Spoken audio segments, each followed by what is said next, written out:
영적 무감각을 버리고라는 말씀의 제목으로 말씀 나눕니다. 영적 무감각을 버리고.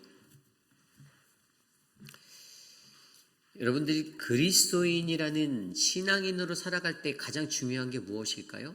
직분입니까? 아니면 어떤 내가 가지고 있는 위치, 포지션 이런 걸까요? 그런 것은 전혀 중요하지 않습니다. 내게 어떤 타이틀이 있고 내게 무엇이 있어서 주님의 일을 감당하고 그리스도인으로 살아가는 게 아니라 가장 중요한 것은 영적인 감각이 있는 사람으로 살아가는 겁니다. 이것을 영적 민감함이라고 하죠. 내게 영적 민감함이 있어서 하나님이 내게 하시는 말씀을 올바르게 들을 수 있는가, 듣지 못하는가, 그것을 듣지 못해서 어리석은 자로 살아가는가, 그것은 바로 저와 여러분들이 감당해야 할 몫인 줄 압니다. 왜 우리가 하나님의 말씀을 듣고 왜 우리가 예배를 드립니까? 저는 그것이 훈련, 이 영적 민감함을 갖기 위함이다라고 생각합니다. 우리는 예배를 드림으로 하나님의 말씀을 마주하고 주님 앞에 나와 엎드려 기도하며 나의 영적 감각이 더욱더 민감해질 수 있도록 하나님께 구하셔야 합니다. 그것이 중요합니다. 그런데 그것에 이르지 못하면 어떻게 될까요? 우리가 묵상하고 있는 남유다의 나라와 같이 멸망하게 됩니다. 결국 하나님의 심판 앞에 서게 됩니다. 그들이 소망을 잃어버린 것 같고 그들이 어떠한 것도 다시 이룰 수 없는 것 같은 좌절과 절망 가운데 서게 되는 그 마주함이 그들의 영적 민감함이 없었기 때문에, 그들이 가졌던 이 영적 무감각 때문에 그들은 넘어지는 겁니다. 이것을 쉽게 말하면 그냥 혼미함이에요. 혼미함으로 인생을 살다가 그냥 그렇게 마주한다라는 겁니다. 그렇다면 오늘 예레미야 5장 20절에서 31절까지의 말씀은 우리에게 이 영적 무감각을 피하기 위해서, 버리기 위해서 어떠한 것들이 우리에게 필요한지를 말해주고 있습니다. 과연 우리가 영적 민감함을 갖고 살아가기 위해 우리에게 요구되어지는 게 무엇인가? 특별히 오늘 말씀 20절, 21절에 이렇게 말씀이 시작됩니다. 너는 이를 야곱 집에 선포하며 유다에 공포하여 이르기를 어리석고 지각이 없으며 눈이 있어도 보지 못하며 귀가 있어도 듣지 못하는 백성이여 이를 들을지어다. 아멘. 남유다 땅을 향하여 예레미야를 향하여 예레미야를 통해 선포하고자 하셨던 그 목적은 들어라입니다. 들어라. 근데 누구에게 들으라라고 말합니까? 그들은 어리석다라고 말합니다. 지각이 없습니다. 두 눈은 가지고 있는데 볼 수 없는 그러한 사람들이라고 합니다. 장님이에요. 그리고 귀가 있어도 듣지 못하는 사람들이라고 합니다. 소경이었습니다. 외적으로 피지컬리 그들의 이러한 것들을 말하는 걸까요? 아니요. 영적인 것을 말하는 겁니다. 영적인 무감각으로 살아가고 있는 스스로 하나님의 백성이다라고 말하는 사람들, 그들을 향하여 예레미야는 오늘 들어라라고 외치고 있습니다. 그들의 귀에 들려야 할 세 가지를 오늘 우리에게 말씀해 주십니다. 오늘 첫 번째로 영적 무감각을 버리기 위해서 우리에게 필요한 것은 무엇입니까? 바로 경건입니다. 하나님을 경외함, 하나님을 경외하는 것이 필요합니다. 오늘 말씀을 계속해서 보면 22절에 이렇게 나와 있습니다. 여호와의 말씀이니라 너희가 나를 두려워하지 아니하느냐? 내 앞에서 떨지 아니하겠느냐? 내가 모래를 두어 바다의 한계를 삼되 그것으로 영원한 한계를 삼고 지나치지 못하게 하였으므로 파도가 거세게 이나 그것을 이기지 못하며 뛰노나 그것을 넘지 못하느니라. 아멘. 하나님을 경외하는 자들이 가져야 하는 모습이 바로 우리에게 찾아오는 그 어떠한 것도 뛰어넘고 한계도 뛰어넘어서 오직 하나님이 주시는 그 믿음 아래서 굳건하게 살아가는 건데요. 하나님을 경외하지 않기 때문에 어떻게 해요? 그들은 한계를 가지고 살아갑니다. 넘푸른 파도가 몰아쳐도 거세게 있는 그 파도도 이기지도 못하고 그것도 뛰어넘지 못하고 그러고 살아가는 게 겉으로 경건의 모습은 이 모양은 가졌으나 진짜 경건의 모양이 없는 거짓된 자들의 한계입니다. 그들은 늘 일상에서 부딪히고 또 부딪히고 그냥 좌충우돌 그러면서 살 수밖에 없는 인생이 되는 것입니다. 하나님을 경외한다라는 것, 우리가 너무나도 잘 아는 말씀이잖아요. 우리가 잘 아는 잠언 9장 10절 말씀에도 여호와를 경외하는 것이 지식의 근본이다라고 말씀해 주셨는데, 예수를 믿는 사람들 우리 모두가 과연 어떠한 베이스 아래서 살고 있습니까? 가장 첫 번째는 하나님을 경외함, 이것이 있어야 합니다. 하나님을 경외하지 않았기 때문에 오늘 남유다는 멸망하게 되었던 거예요. 겉으로는 제사장이고, 겉으로는 유다 지파고, 겉으로는 각각의 하나님의 백성 선민이다라고 자부하고 자랑하고 살아가는데도 그들은 실질적으로 중심을 딱 들여다보니 하나님을 경외하지 않았다는 겁니다.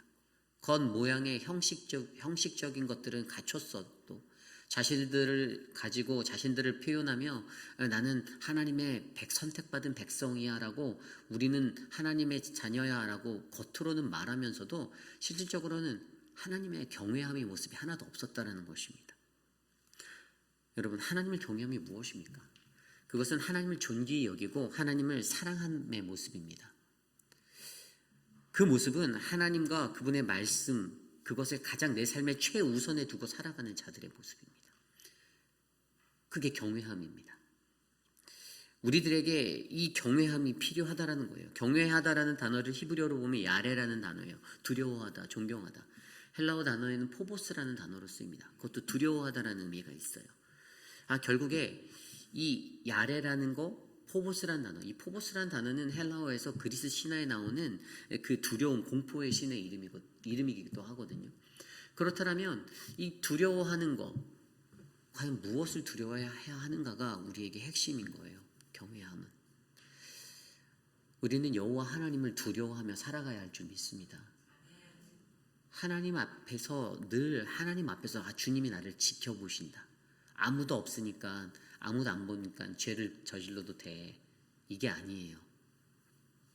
하나님이 없는 것 같은 자리에서도 하나님이 나를 늘 보고 계신다. 내가 하나님 앞에 늘 서 있다라는 마음으로 살아가는 게, 이게 진짜 두려움의 모습입니다. 여러분, 여호와 하나님을 두려워하십니까? 하나님 두려우세요? 하나님을 두렵다라고 여기시기를 부탁드립니다. 사람을 두려워하지 마십시오. 사람은 하나도 안 무서워요. 사람이 왜 무섭습니까? 뭐 때문에 사람들이 무섭습니까? 사람 두려워하는 사람이 제일 바보 같은 사람입니다. 사람은 하나도 안 두렵습니다. 오직 여호와 하나님이 두려울 뿐입니다. 근데 많은 사람들은요, 사람들의 눈치를 보고 살아갑니다. 그러다 보니까 여호와를 경외함보다 사람의 비위를 맞추려고 하고, 그 무리에서 내가 빠져나가고 외톨이가 될까봐 두려워서 바른 말 못하고 그냥 묻어가는 거죠. 예전에 저희 어머니가 교회에 다니는데, 저희 어머니 보셔서도 알겠지만 저희 어머니 말씀이 별로 없으세요. 저희 어머니 어떤 말 잘 안 하시고 못 하시는데, 그 교회 가면 꼭 그런 분들 있어요. 이 목소리 크신 분들, 겉에서 대장부 같이 막 목소리만 팍팍 뱉는 분들이 있어요. 저희 어머니가 한 번은 예전에 여전도 회비를 냈는데 안 냈다는 거예요. 저희 어머니한테. 우리 어머니 말도 잘 못하시고 그냥 어떻게 하셨을까요? 그냥 회비 다시 내셨다고 예전에 저희 어머니가 저한테. 그런데 그때 저희 어머니가 회비를 낸 걸 주변 분들이 본 사람들이 있거든요. 근데 우리 어머니가 가장 마음 아팠던 건 그 사람들이 한마디도 안 한다라는 거예요. 봐놓고서도. 같은 교회 안에서. 여러분, 사람들이 그렇게 악합니다. 왜죠? 사람 눈치 보기 때문에 그래요. 하나님이 두렵지 않은 거예요. 여호와 하나님을 두려워해야 되는데 여호와 하나님은 하나도 안 두렵고, 오히려 저 사람들하고 부딪혀서 내가 마찰 생길까 봐 머리로 계산하고 인간관계 계산합니다. 저희 교회 성가대가 요즘에 너무 아름답게 찬양을 잘하잖아요. 우리 이태우 장로님도 수고해 주셔서, 헌신해 주셔서 그 없는 빈자리를 헌신해 주셨습니다. 얼마나 은혜스럽습니까? 교회를 위해서 헌신하는 거잖아요. 여러분, 그게 필요합니다. 그게 바로 하나님을 두려워하는 겁니다. 내 마음에 안 들어도, 내 마음에 딱 옳지 않다라고 느껴지는 것이 있다라면 사람들 눈치 보지 마시고, 누군가가 억울함을 당하고 소외당한 것을 보호해주기 위해서 진실되게 여호와 앞에서 두려움, 떨린 마음으로 서시는 우리 모두가 되기를 소망합니다. 저는 이 여호와를 경외하는 것이 지혜의 우리 믿는 그리스도의 근본이다라고 한다면 잠언 28장 14절의 말씀처럼 항상 경외하는 자는 복되거니와 마음을 완악하게 하는 자는 재앙에 빠진다라는 이 말씀을 잊지 마시길 부탁드립니다. 하나님을 진짜 경외하는 사람은 늘 복을 받습니다. 언젠가 복을 반드시 받습니다. 그런데 마음이 완악한 사람들 반드시 재앙에 빠질 것입니다. 하나님의 법칙입니다. 목소리 크다고 세상을 이기는 것도 아니고 말로써 장난한다고 세상을 이기는 것도 아닙니다. 그냥 하나님을 두려워하면서 하루하루를 살면 최선을 다하면 그게 내게 복이 되는 거라는 것입니다. 남유다가 갖지 못하였던 것, 이러한 마음들. 그렇다면 우리는 이 경외함을 갖기 위해 어떻게 살아가야 하나? 시편 34편의 다윗은 이것을 이렇게 말합니다. 시편 34편 11절에서 14절. 너희 자녀들아 와서 내 말을 들으라. 원하는 사람이 누구냐? 내 혀를 와서 내 말을 들으라. 내가 여호와를 경외하는 법을 너희에게 가르치리로다. 생명을 사모하고 연수를 사랑하여 복받기를 원하는 자가 누구뇨? 내 혀를 악에서 금하며 내 입술을 거짓말에서 금할지어다. 악을 버리고 선을 행하여 화평을 따르라. 아멘. 다윗의 고백은요, 그들에게 들으라라고 말하는 것은 여호와를 경외하는 법, 이것은 바로 우리의 입술의 악을 금하고 우리의 입술의 거짓말을 금하고 우리의 악을 버리고 선을 행하고 화평을 따르는 삶이다라고 말합니다. 내가 오늘 여호와를 경외하는가? 이 한 가지는요, 내가 하나님의 화평을 따르고 살아가고 있는가? 내가 내 입술을 절제하고 살아가고 있는가? 내 혀를 다스리고 살고 있는가? 거짓을 버리고 살고 있는가? 진실 앞에서 바른 소리 할 줄 알고 살아가는가? 내가 사람들 눈치 보고 살아가고 있는가? 이 모든 삶들을 점검해서 하나님께 늘 두렵고 떨리는 마음으로 서시는 우리 모두가 되시기를 간절히 소망합니다. 오늘 두 번째로 영적 무감각을 버리기 위해서는요, 우리에게 필요한 것은 바로 불의를 버리는 것입니다. 불의입니다. 불의. 오늘 말씀 26절에서 29절에 보면 자신의 유익만을 구하는 죄에 관해서 이야기하고 있습니다. 내 백성 가운데 악인이 있어서 새 사냥꾼이 매복한 같이 지키며 덫을 놓아 사람을 잡고 세장에 새들이 가득한 같이 너희 집들에 속임이 가득하다. 그러므로 너희가 번창하고 거부가 되고 살찌고 윤택하며 또 행위가 심히 악하여 자기 이익을 얻으려고 송사 곧 고아의 송사를 공정하게 하지 아니하며 빈민의 재판을 공정하게 판결하지 아니하니. 아멘. 어떻게 말합니까? 하나님의 백성 중에 악인이 있다라고 말합니다. 예수 믿는 사람 중에도 악인이 있습니다. 악한 자가 있어요. 사탄 같은 사람이 있습니다. 그 사람들은요, 새 사냥꾼의 매복한 같이 덫을 놓는 사람이라고 말합니다. 자기 이익을 위해서 이간질하는 사람을 말합니다. 자기가 살려고, 자기 목숨 유지하려고 여기저기 간괴를 떠는 사람들이에요. 덫을 놉니다. 사냥꾼이 매복함 같이 26절에 나온 대로 27절에 속이는 자라고 말합니다. 거짓말합니다. 여러분, 그런 사람이 없을 것 같죠? 있습니다. 그런 사람들이 존재하더라고요. 이 사람에겐 이렇게 말하고 이 사람에겐 이렇게 말해서 서로의 사이를 이간질시켜서 떨어뜨립니다. 그리고 자기는 그 사람과 가까운 사람처럼 집중받고 싶어합니다. 그런 사람들이 있습니다. 그러기에 말하는 거예요. 믿는 자들 안에 악한 이들이 있다라고 말하는 겁니다. 왜일까요? 결과적으로 하나예요. 그들은 자기의 이기심에 가득 차 있기 때문입니다. 이기적인 사람들입니다. 셀피시한 자들이에요. 자기만 생각합니다. 하나님의 의로움이 없습니다. 그래서 그들을 불의한 자라고 부릅니다. 중년의 위기를 쓴 밥 버포드가 이런 말을 했습니다. 작은 자에게는 오직 자기만을 담고 있는 모습이 있다라고 얘기합니다. 작은 자는 이기적인 사람이라는 거예요. 우리가 큰 사람인가 작은 자인가? 우리는 이기심에 휩싸여 살고 있는 그 작은 자인가? 아니면 우리는 하나님으로 채워진 큰 사람인가? 어떻게 알 수 있을까요? 큰 사람은 자신의 관점을 자기에게 맞추지 않습니다. 관점을 바꾸려고 합니다.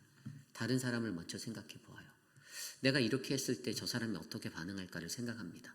감정적인 것들 안에서 그냥 움직이지 않습니다. 늘 자기가 아웃스탠딩 되려고 하는 사람이 이기적인 사람의 특징이에요. 자기가 꼭 드러나야 돼요.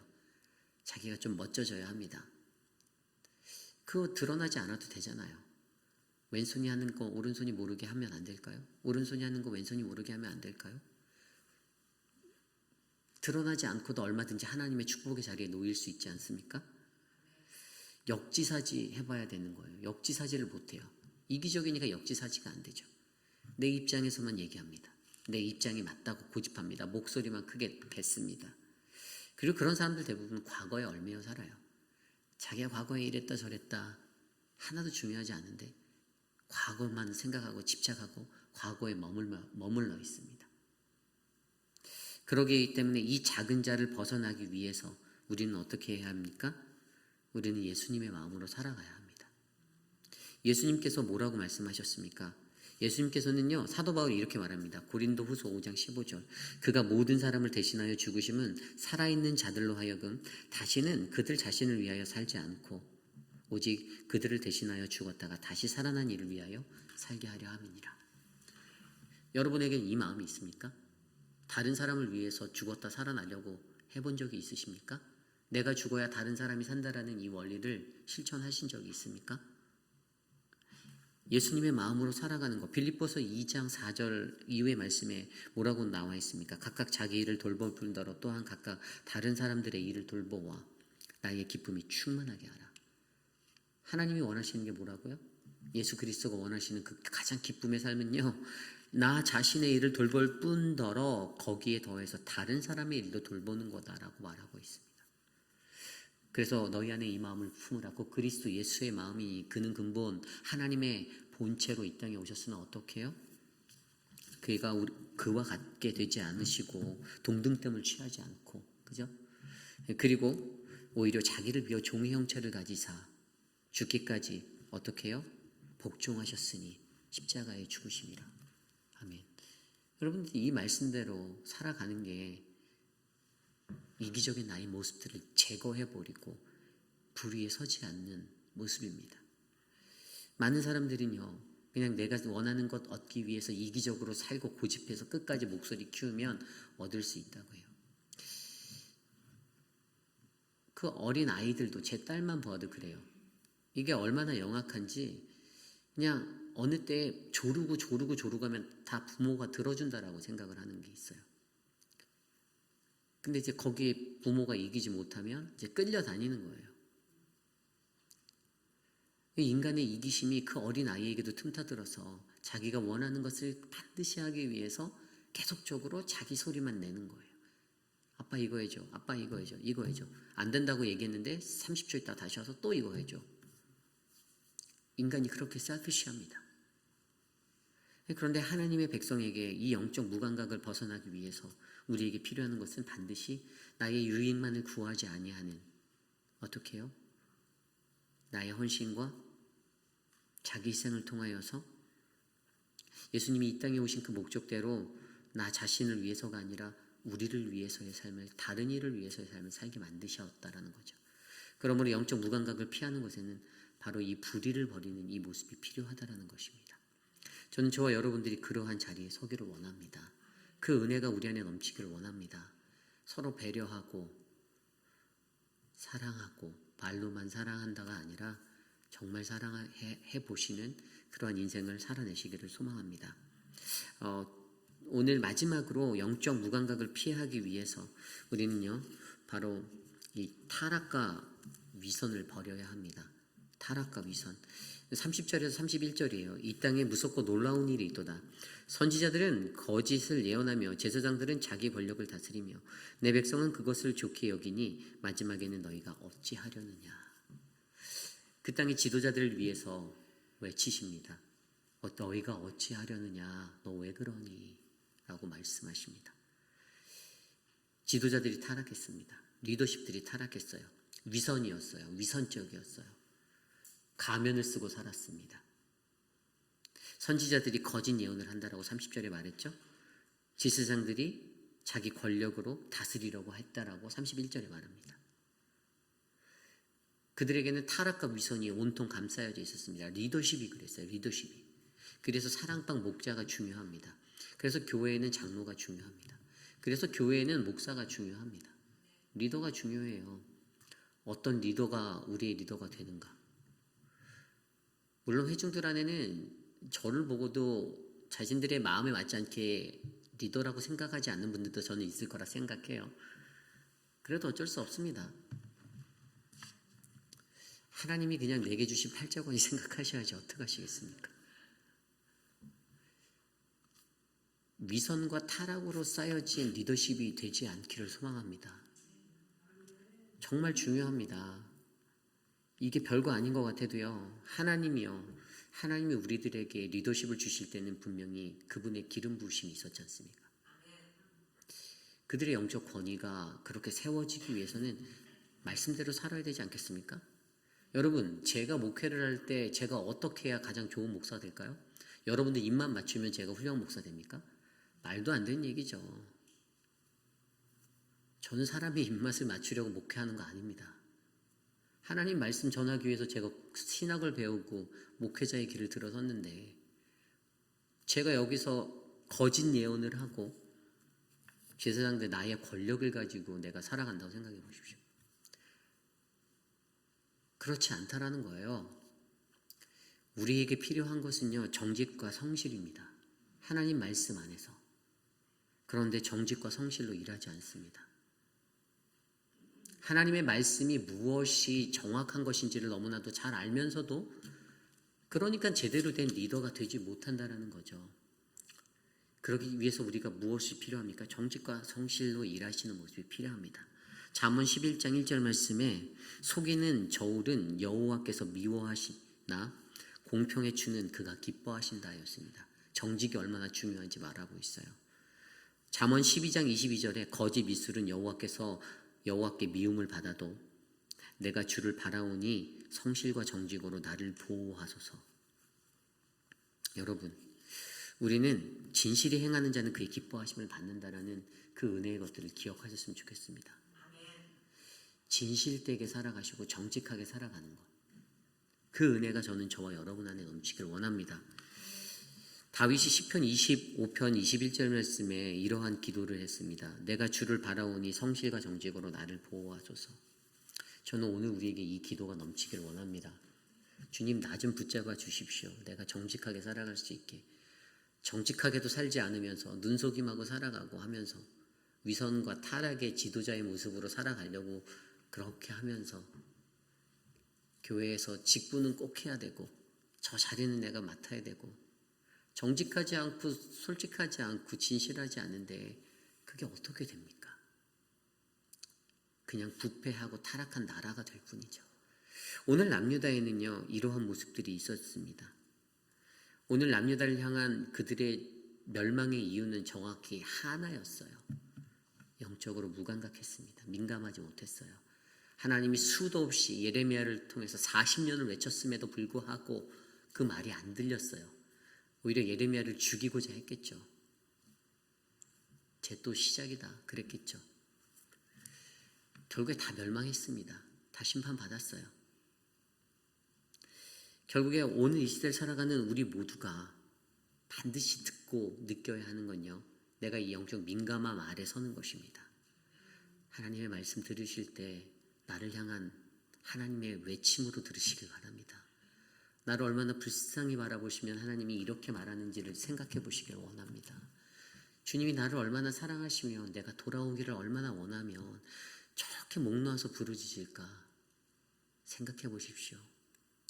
그때 우리 교회가, 회익비라는 장로교회가 저는 건강하고 가장 올바른 교회로 이 지역사회 가운데 우뚝 서기 원합니다. 하나님의 놀라운 축복이 우리에게 임할 줄 믿습니다. 그것은 영적 충만함으로 민감함으로 쌓여진 거룩한 성도들이 이곳에 모여 주님을 예배하고 주님의 은혜가 우리 안에 넘쳐나는 것일 줄 믿습니다. 여러분, 여호와 하나님을 두려워하시길 바랍니다. 불의를 버리시고 내 이익이 아닌 나의 이기심을 버리시길 바랍니다. 나의 타락과 위선, 그러한 리더십이 되지 않기를 소망합니다. 누군가 불의하게 억울함을 당하고 있는 자들이 있다라면 무엇이 그 불의를 행하는 자들에게 담대하게 한번 외쳐보십시오. 그거 틀렸잖아 라고. 왜 그 용기를 못 내십니까? 그냥 저 사람한테 말하면 저 사람하고 피곤해지고 이게 아마 이런 게 너무 싫으시죠?